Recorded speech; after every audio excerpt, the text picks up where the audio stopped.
할렐루야. 우리 할렐루야 찬양대의 찬양과 신뢰악단의 연주 하나님께서 기쁘게 받으신 줄로 믿습니다.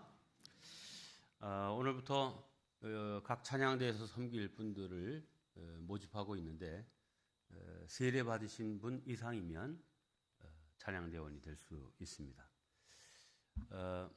우리 장수현 권사님 오랜만에 다시 찬양대로 복귀하신 것을 보고 참 반가운데, 찬양대원으로 섬겼다가도 건강 문제나 또 직장 또 여러 가지 개인 형편으로 찬양대에서 빠져나가 있는 분들 다시 찬양으로 하나님께 영광 돌릴 수 있게 되기를 바랍니다.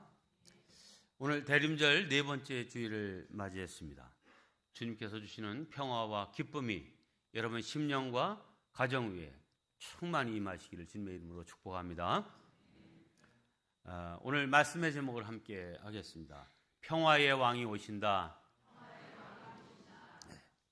오늘 미가서를 가지고 말씀을 나누게 됐는데, 이 미가서의 예언은, 메시아에 대한 예언은 평화의 왕이신 예수님, 그런 메시아임을 강조하고 있습니다. 미가는 예수님 오시기 700년 전 사람입니다. 그런데 이 미가는 예수님을 예언하면서 베들레헴 에브라다라고 하는 지명을 거명합니다. 유대인들은 다윗의 후손 가운데 메시아가 올 것을 기대하고 있었는데, 바로 다윗이 베들레헴 에브랏이라고 하는 동네에서 났기 때문입니다. 하지만 이 미가는 메시아의 탄생지로 베들레헴 에브랏을 지명하면서도 그는 다윗의 단순한 혈통적 후손은 아니다라고 하는 점을 강조합니다. 오늘 2절 말씀입니다. 베들레헴 에브라다야, 너는 유다 족속 중에 작을지라도 이스라엘을 다스릴 자가 내게서 내게로 나올 것이라. 그의 근본은 상고에 영원에 있느니라. 그러니까 유다 백성들이 다 예수님이 다윗의 후손 가운데 오실 것을 기다리고 있지만, 혈통적으로 다윗 가계를 통해서 오시는 것은 분명하지만 그의 근본은 상고에, 여기 상고란 말은 창세기 1장 1절 태초에라고 하는 말로 시작되죠. 이 태초에라고 하는 말과 상고에라고 하는 말은 히브리어로는 똑같은 단어인데 번역만 다르게 되어 있는 것입니다. 태초에 영원 전부터 계신 분이 메시아 곧 예수 그리스도임을 밝히고 있습니다. 자, 이런 미가의 예언을 복음서에서도 인용하고 있죠. 마태복음에서는 그 메시아가, 예수님이 베들레헴 에브랏에서 태어날 것을 여기 예언하고 있습니다. 또 유다 땅 베들레헴아, 너는 유대 고을 중에서 가장 작지 아니하도다. 내게서 한 다스리는 자가 나와서 내 백성 이스라엘의 목자가 되리라 하였습니다. 여기 장소와 그 메시아는 이스라엘 백성의 목자가 될 거다라고 하는 이 예언을 마태가 인용하고 있습니다. 자, 목자에 관한 이야기는 조금 뒤에 더 합니다. 자, 이 베들레헴과 관련해서 헤롯 왕 때의 동방 박사들이 예루살렘에 이르러서 유대인의 왕으로 태어난 이가 어디 계시냐 이렇게 막 묻고 다니잖아요. 수소문합니다. 그러니까 이 소문을 들은 예루살렘 사람들이 우리에게 드디어 기대하렸던 그 메시아, 유대인의 왕이 오시는가 하는 그 기대를 갖고 술렁술렁하게 됐어요. 당시 왕은 헤롯 왕이었죠. 이 헤롯 왕이 이 기분이 이상하잖아요. 자기가 왕인데 새로 나신 왕 막 이렇게 하니까 제사장과 레위인들을 불러서 메시아가 올 장소가 어디냐 이렇게 묻죠. 그랬더니 제사장과 레위인들도 이 미가서 5장 2절의 말씀을 근거로 해서 베들레헴에서 태어날 것이다 라고 하는 것을 알려줍니다. 자, 마태복음뿐만 아니라 누가복음에서도 이제 미가가 예언한 평화의 왕이라고 하는 이 예언의 메시지를 이제 전하고 있습니다. 누가복음 2장 14절입니다. 지극히 높은 곳에서는 하나님께 영광이요 땅에서는 하나님이 기뻐하시는 사람들 중에 평화로다. 우리가 기다리는 메시아, 그분은 평화의 왕으로 이 땅에 오심을 강조합니다. 자, 요 평화의 왕, 미가서 5장 5절의 말씀을 인용한 말이죠. 5장 5절을 보면 거기에 그는 평강이 될 것이라 하는 말씀인데, 이거 역시 조금 더 설명을 드리겠습니다. 아무튼 더 흥미로운 사실은 이 평화의 왕, 하늘에서의 기쁨의 존재, 이런 분으로 오실 것을 이제 예수님 탄생 때에는 천군과 천사들이 그런 찬양을 하죠. 그런데 예수님이 마지막 십자가를 지시기 위해서 예루살렘으로 입성하실 때에는 사람들이 이제 종려나무 가지를 흔들면서 호산나 하면서 똑같은 내용의 찬송을 이제 예수님께 올리고 있습니다. 19장입니다. 누가복음 19장. 찬송하리로다 주의 이름으로 오시는 왕이여, 하늘에는 평화여, 가장 높은 곳에는 영광이로다. 그래서 이 미가의 예언을 마태복음이나 누가복음, 또 심지어 그분은 태초로부터 계신 분이다라고 하는 사실을 요한복음은 시작부터 이제 인용을 하고 있죠. 그래서 이 미가서는 사실 우리에게 그렇게 뭐 익숙한 성경은 아니고 친밀한 성경은 아님에도 이 미가의 예언이 참 귀중한 예언이고 큰 메시지를 주는 예언이다 하는 것을 알 수 있습니다. 자, 이 미가는 앞서 말씀드린 그가 우리 목자가 될 것이다 라고 하는 그 말씀대로 이것 역시 미가가 예언한 내용입니다. 미가서 5장 4절, 그가 여호와의 능력과 그의 하나님 여호와의 이름의 위엄을 의지하고 서서 목축하니 그들이 거주할 것이라. 이제 그가 창대하여 땅끝까지 미치리라. 그는 어떤 분이냐? 목축하는 분, 목자다 이거죠. 그래서 그가 나라를 창대하게 하고 땅끝까지 이르게 할 것이다 라고 하는 이 예언을 합니다. 즉 메시아가 이 땅에 오면 이스라엘 백성들은 마치 목자가 지켜주고 먹이는 양과 같이 생존의 불안에서 벗어나고 번성하고 창대하게 될 것이다 라고 하는 그 기대와 소망을 지금 말하고 있는 것입니다. 자, 미가의 이런 외침은 당시 유대 백성들의 마음을 사로잡았습니다. 그래서 오늘 5절에 있는 말씀, 아까 잠깐 보여드렸던 이 사람은 평강이 될 것이라 라고 하는 이 예언이 이 미가의 예언으로 드러나게 되죠. 자, 요 5장 5절 전반부를 히브리어로 그대로 읽으면 하얏제 샬롬이라고 하는 말입니다. 이 말은 그는 우리에게 평화를 가져다 줄 것이다 라고 하는 뜻입니다. 즉 이사야 선지자도 미가 선지자도 이 평화 샬롬을 메시아의 속성으로, 본질적인 속성으로 말하는 것입니다. 이사야 9장 6절을 보면 이렇게 되어 있습니다. 이는 한 아기가 우리에게 낳고 한 아들을 우리에게 주신 바 되었는데 그의 어깨에는 정사를 메었고 그의 이름은 기묘자라, 모사라, 전능하신 하나님이라, 영존하시는 아버지라, 평강의 왕이라 할 것입니다. 평강의 왕, 이게 메시아의 본질적인 요소다 하는 내용입니다. 이 평강도 뭐 샬롬이라고 하는 같은 단어를 평화, 평강 뭐 이렇게 번역했죠. 네, 메시아가 올 때 그 메시아이신 예수님이 우리 인생에, 우리 나라의 왕이 될 때 우리에게 참 평화가 올 것임을 선포한 것입니다. 네, 저와 여러분의 심령에도 예수님이 인생의 왕으로 모셔지는 은혜가 있기를 바랍니다. 그럴 때 우리 심령에 하늘로부터 임하는 평화가, 평강이 임하게 될 줄로 믿습니다. 저와 여러분 가정과 심령에 또 남과 북 나아가서 온 세계에 평화의 왕이 임하시는 은혜가 있기를 주의 이름으로 축원합니다. 자, 우리는 평화를 대망하고 있습니다. 연말이 되면 그 교수 신문이라고 하는 곳에서 전국 교수들에게 설문을 해서 올해를 대표하는 사자성어를 선정해서 발표합니다. 올해는 지난 12월 8일 날 변동불거라고 하는 사자성어를 올해의 사자성어로 선정 발표했습니다.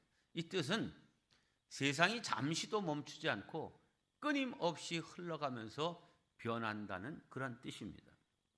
자, 이 변동불거를 올해의 사자성어로 선정한 이유는 한국 사회가 2025년 한 해 동안 거센 변동의 소용돌이 속에 놓여 있으며 미래가 불확실한 시대에 안정과 지속 가능성을 고민해야 하는 시대적인 과제를 갖고 있기 때문에 선정했다, 이렇게 밝히고 있습니다.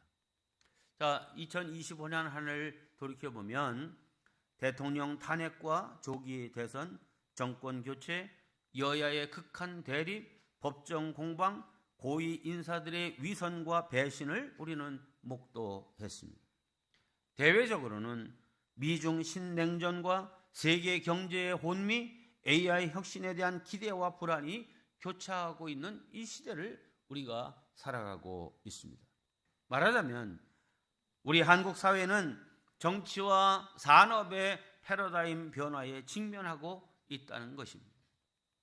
그렇기 때문에 교수신문에서 이 변동불거를 올해의 사자성어로 제시하면서 지금 탈냉전의 시대가 되면서 미국 중심의 일극 체제였기 때문에 어느 정도 안정성을 가지고 있었는데 중국이 부상하면서 이극 체제로, 말하자면 세계를 지배하고 있는 이 나라가 한 나라가 아니라 두 나라가 되려고 하는 이런 시대적인 변화 속에서 이 시대의 흐름을 잘 읽고 현명히 대처하는 것이 필요하다. 뭐 내용으로는 알겠는데 그거를 어떻게 해야 될지는 참 큰 숙제가 아닐 수 없습니다. 자, 이 얘기를 가만히 보면 한마디로 얘기해서 지금은 예측과 안정을 추구하기가 굉장히 어려운 시대 속에 우리가 살고 있다는 그런 말입니다. 뭔가 안정되지 못하고 뭐 변화된다라고 하는 것이 이게 정말 장밋빛 미래를 향해서 나아가고 있구나라고 하는 기대보다는 이러다가 어떻게 되는 거지?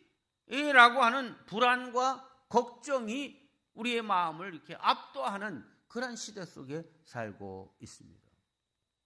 그래서 평화가 그리운 것. 당시 이스라엘 백성들도 마찬가지였습니다. 그래서 선지자들이 평화를 이 메시아 대망이라는 차원에서 외친 까닭이 있습니다. 두 가지 이유입니다. 첫째, 평화는 우리가 세상에서 인간답게 살아갈 수 있는 대전제이기 때문입니다.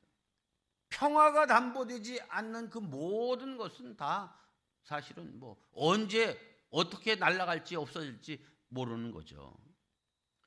당시 유대인들은 끊임없는 전쟁의 위협에 시달렸고 그래서 늘 평화가 그리웠죠. 그래서 매일 만나서 하는 인사가 샬롬입니다. 이 샬롬 하는 평화의 인사, 죽일 놈이 아니라 살롬입니다. 네. 자, 그런데 이게 인사가 참 그 시대상을 반영하고 있다고 해도 과언이 아니죠. 지금은 다 없어졌지만 옛날에는 아침에 이제 어르신들 만나면 인사가 뭡니까? 진지 잡수셨습니까? 하는 인사였어요. 왜 이런 인사 인사라고 하는 말은 축복하는 그런 형태의 인사죠. 인사가 진짜 인사죠. 그런데 질문형 인사를 우리는 늘 했어요. 진지 잡수셨습니까? 이 말은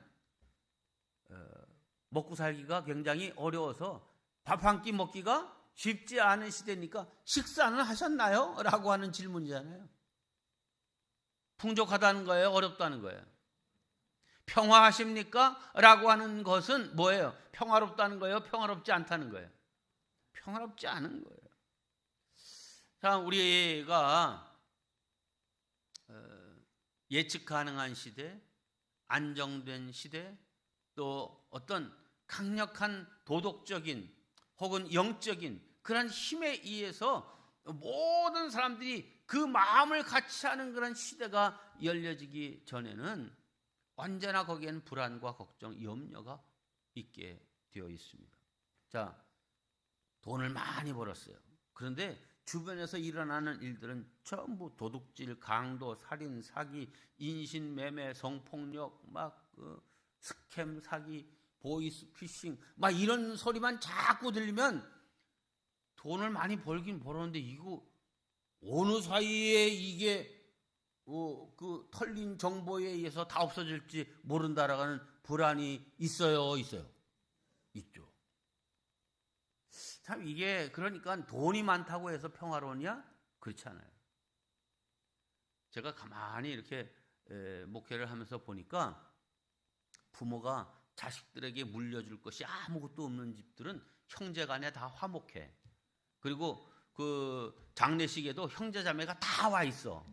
근데 돈이 많은 집, 그래서 이 유산 문제가 복잡한 집은 아주 그 장례식도 편안치 않아 보면, 응? 울그락불그락 돈이 우리의 평화를 담보하지 않는다라고 하는 사실입니다.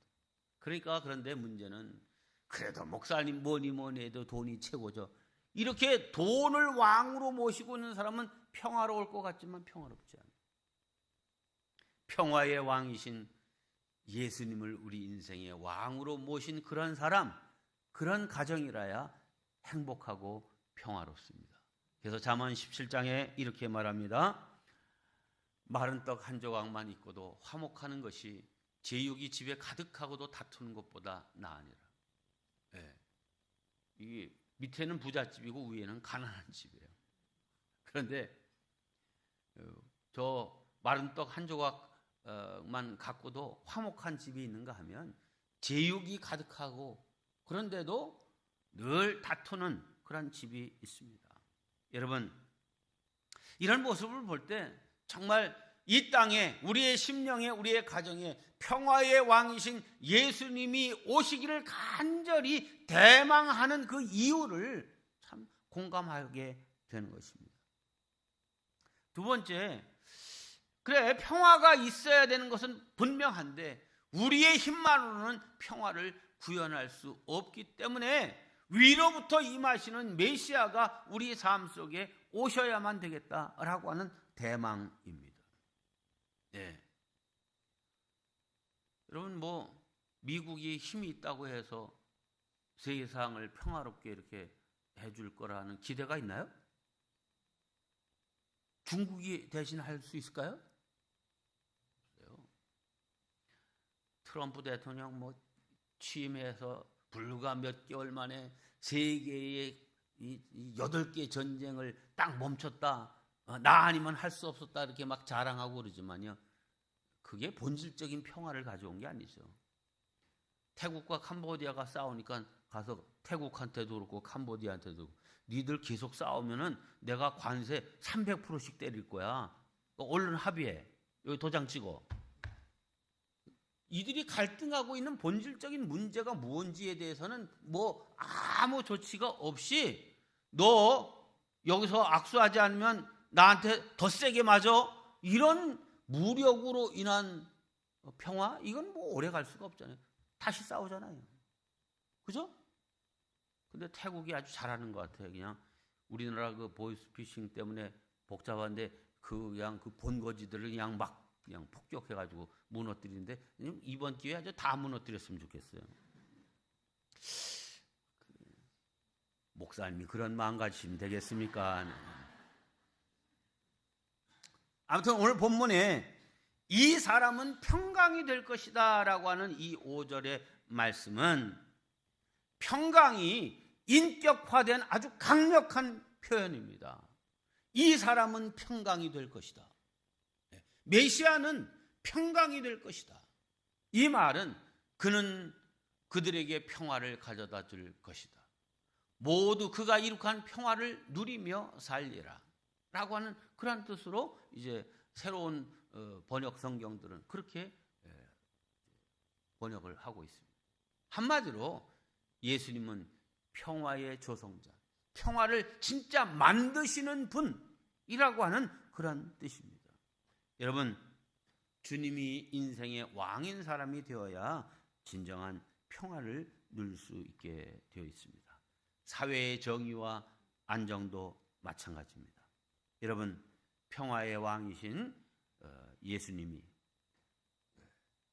우리 심령 속에 임해서 정말 평화를 대망하는 우리에게 하늘로부터 임하는 평화, 평강이 함께 하시기를 주님의 이름으로 축원합니다. 세 번째 마지막으로 남북한의 평화를 대망하는 우리가 되어야 될 줄로 믿습니다. 미가는 오늘 3절에서 이스라엘 나라가 유지되고 돌아오게 할 것이고 회복시켜 줄 것이다 라고 하는 예언의 말을 합니다. 여러분, 지금 미가는 예수님 오시기 700년 전 사람이라고 그랬잖아요. 그 700년 전 사람인데, 그러니까 이때는 유다가 바벨론으로 포로되어 가기 전입니다.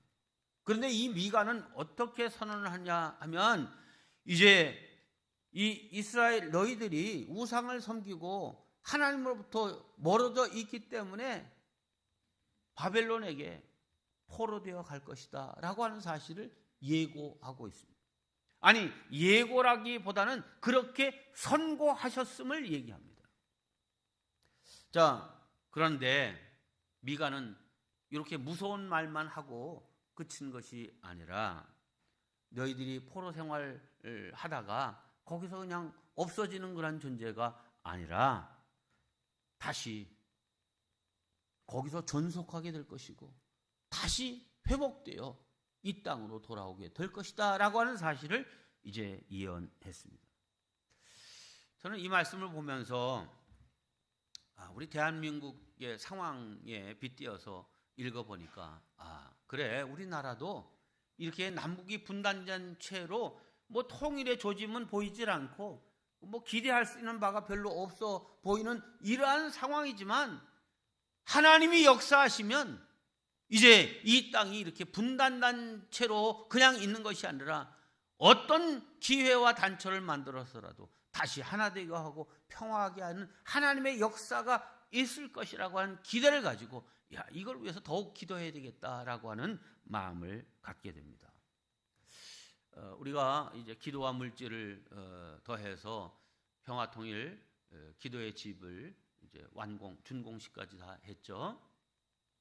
한편으로는 2025년을 지나면서 제 마음에 참 뜻있는 일을 잘 했다 하는 그런 보람의 마음도 있지만, 또 한편으로는 올해도 결국 통일은 이루지 못하고 또 한 해를 보내고 있구나라고 하는 안타까운 마음이 더 크게 드는 것이 사실입니다.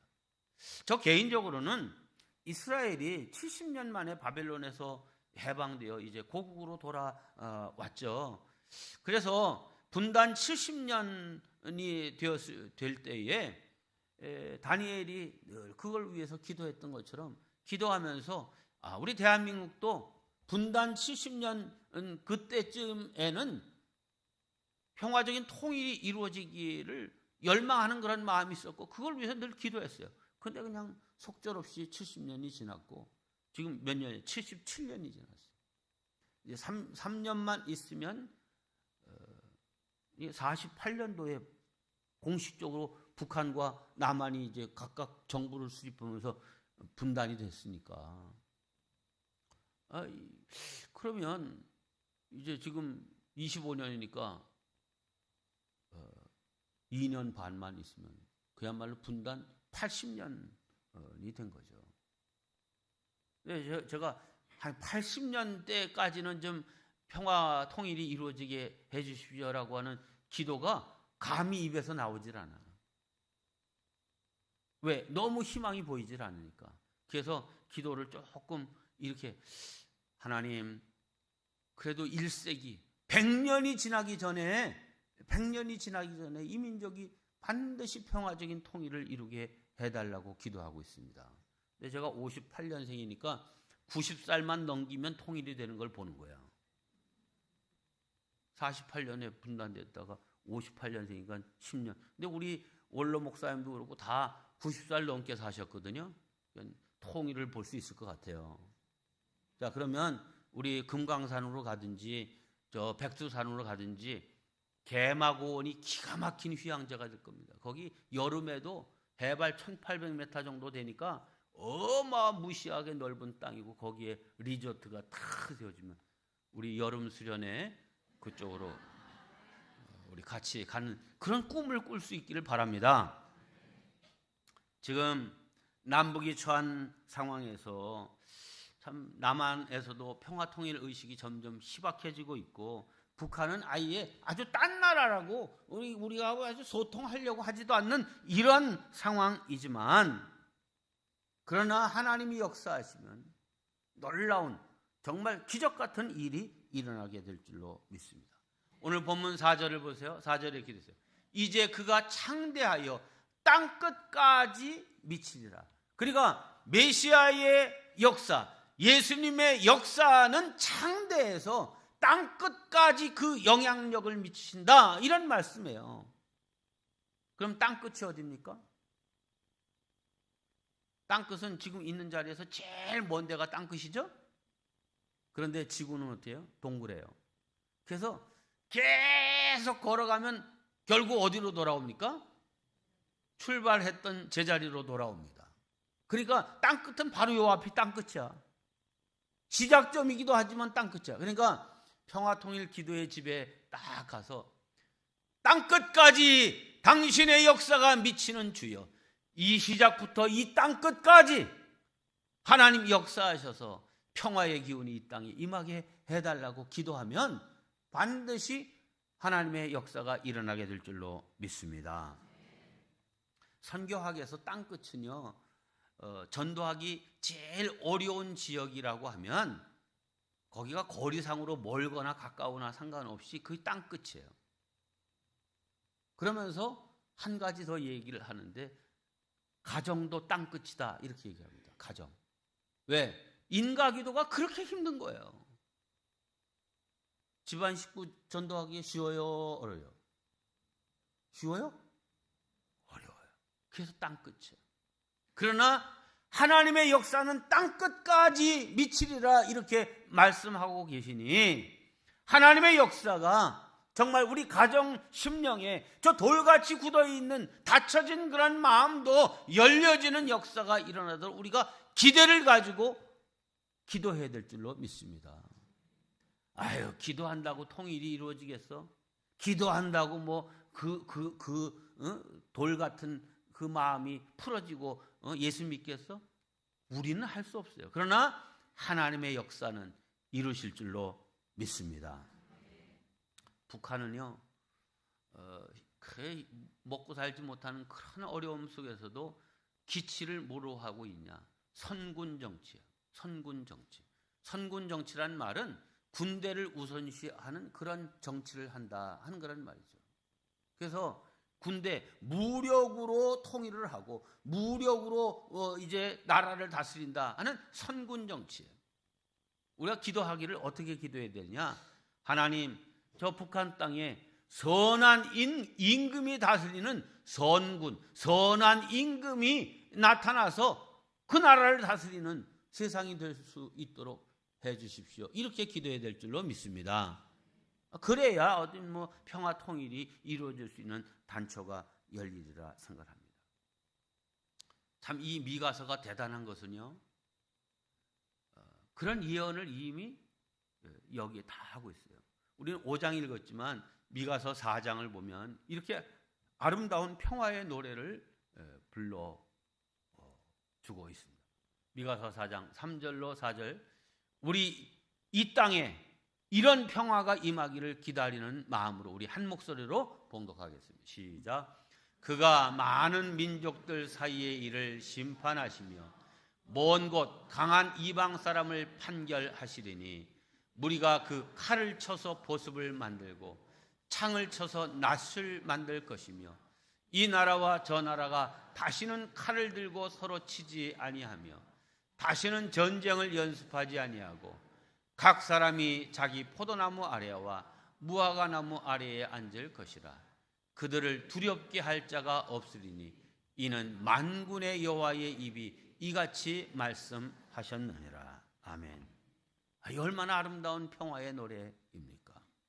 여러분, 메시아이신 예수님이 이 세상에 진정한 왕으로 역사하셔서 세계 평화를 이루는 것뿐만 아니라 아주 급박한 우리 대한민국의 평화적인 통일이 이루어지고 이 민족이 진정 평화한 세상 속에서 백성들이 다 안심하고 안정된 삶을 살아갈 수 있도록 기도해야 할 줄로 믿습니다. 바라기는 우리 세대에 다 나라의 평화 통일도 보고 각 가정들이 다 하나님 안에서 평화를 누리는 아름다운 모습을 이룰 수 있게 되기를 주의 이름으로 축원합니다. 기도하겠습니다.